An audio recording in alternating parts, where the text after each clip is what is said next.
তথ্য আপা প্রকল্পের মাধ্যমে নারীদের বিভিন্ন সমস্যা সমাধানের জন্য 1 কোটি নারীকে তথ্য সেবা প্রদানের লক্ষ্যমাত্রা নির্ধারণ করা হয়েছে। নারী ও শিশু নির্যাতন প্রতিরোধ ন্যাশনাল হেল্পলাইন 109 চালুর মাধ্যমে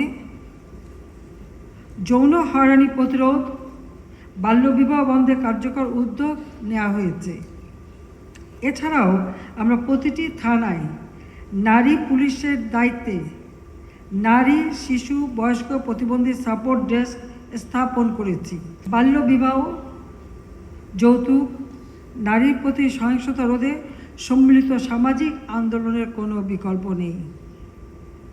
আমাদের মেয়েদের কেবল ভুক্তভোগী হিসেবে না দেখে তাদের পরিবর্তনের মূল চালিকা শক্তি হিসেবে প্রস্তুত করতে হবে।